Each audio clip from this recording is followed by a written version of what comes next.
Everyone আসসালামু আলাইকুম। সবাই কেমন আছেন? আশা করি সবাই ভালো আছেন। আজকে আমি চলে আসছি পূর্বাচল নিজমপল্লী রিসোর্টে। এখানে এসে কি কি করলাম, কি কি দেখলাম, সব কিছু আজকে এই ভিডিওর মাধ্যমে তুলে ধরলাম। তো প্রথমে ধীরে সুস্থে ভিতরে ঢুকে পড়লাম।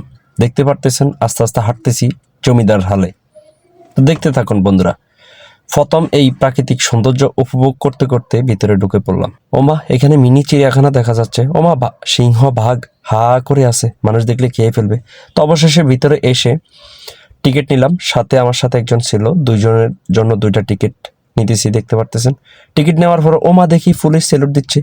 ওমা কাছে যায় দেখি এটা তো পুলিশ না, এটা তো কার্টুন সাজায় রাখছে। যাই হোক, অনেক সুন্দর লাগছে। আপনাদের কাছে কেমন লাগছে অবশ্যই বলে যাবেন।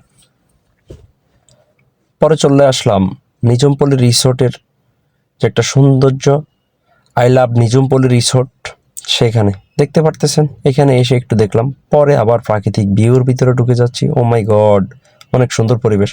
ওমা, এখানে দেখি একটা দোলনা আছে, তো একটু দোল খেলাম। পরে আড়া শুরু করলাম। ও মা, সুন্দর সুন্দর কটেজ। আমার ঘুম চলে আসছিল, তো একটু ঘুমানোর চেষ্টা করছিলাম, কিন্তু না, ঘুমাবো না, ঘুরবো। যেহেতু ঘুরতে আসছে একটু ঘুরতে হবে। তো এক এক করে সকল সৌন্দর্য আপনাদের মাঝে তুলে ধরবো। বন্ধুরা, ভিডিওটা আপনাদের কাছে কেমন লাগে? যদি ভালো লাগে থাকে তাহলে অবশ্যই লাইক কমেন্ট শেয়ার করে দিবেন, অবশ্যই অবশ্যই। আমার এখানে সুন্দর টিয়া পাখি সিট দেখা যাচ্ছে, একটু বসে পড়লাম। পর আবার উঠে হাঁটা শুরু করলাম ধীরে সুস্থে। ওমা, ছাতাও আছে, বৃষ্টি আসলে আবার ছাতার নিচে বসা যাবে। এদিকে দড়ি আসার পরে ওমা সুন্দর একটি দোলনা পেলাম আবারও, এখানে বসে পড়লাম। ও মাই গড, এত বড় শাপলা ফুল আমি তো আমার জীবনে কখনো দেখি নাই। আপনারা কি দেখছেন বন্ধুরা? অবশ্যই বলে যাবেন। যাই হোক, এখানে সৌন্দর্য উপভোগ করে আবার চলে আসলাম অন্যদিকে। এদিকে চলে আসলাম, দেখতে পারতেছেন খুবই সুন্দর লাগতেছে। সুন্দর সুন্দর কটেজ আছে এখানে, সুন্দর সুন্দর দেখার মতো ভিউ আছে। যাই হোক, আমার কাছে খুবই ভালো লাগছে বন্ধুরা। আপনাদের কাছে কেমন লাগছে অবশ্যই বলে যাবেন। এখন একটু হাঁটাচলা করি কিছুক্ষণ। মা, এখানে সুন্দর একটি প্রজাপতি দেখা যাচ্ছে, তাই চলে আসলাম প্রজাপতির কাছে। ও মাই গড, প্রজাপতির পাশে আরেক প্রজাপতিকে দেখা যাচ্ছে। যাই হোক, এখানে একটু মানে গান শুনে একটু তাল আসলো, তাই একটু মানে ইয়ে নিলাম। ও মাই গড, পিছনে আরেকজন নীলপরি দোল খাচ্ছে। যাই হোক, এখানে ঘোরা শেষ, পরে চলে আসলাম অন্যদিকে। এখানে সুন্দর একটি ঘর দেখা যাচ্ছে, সেদিকে ঢুকে পড়লাম অবশেষে। একটু ভাব নিয়ে নিলাম।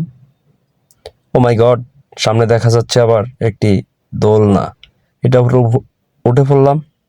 ও মাই গড, আমার তো ঘুম চলে আসে, তাই ঘুমিয়ে পড়লাম। না, পরে চিন্তা করলাম বেশিক্ষণ ঘুমানো যাবে না, উঠে পড়ি, অন্য কিছু দেখতে হবে তো, তাই না? উঠে পড়লাম। আবার এখানে এসে ওমা একটু ভালো লাগছে, তাই একটু ডান্স করার চেষ্টা করলাম, কিন্তু অবশেষে ডান্স করলাম না।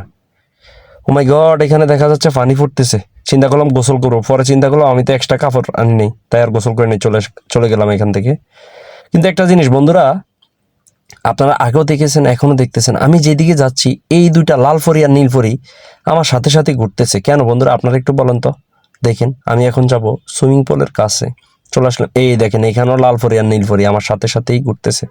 যাই হোক, এখানে অনেকে গোসল করতেছে, আমি এক্সট্রা কাপড় আনি নাই, তাই গোসল করব না। এখানে সৌন্দর্যটা উপভোগ করো, চলে আসলাম। যাই হোক, পুরো রিসোর্ট ঘোরাঘুরি করে দেখলাম। দেখতে দেখতে ক্লান্ত হয়ে পড়লাম, তাই এবার রেস্ট করতেছি, বিশ্রাম করতেছি। তো বন্ধুরা, পুরো ভিডিওটা কেমন লাগছে অবশ্যই বলে যাবেন। ভালো লাগলে লাইক কমেন্ট শেয়ার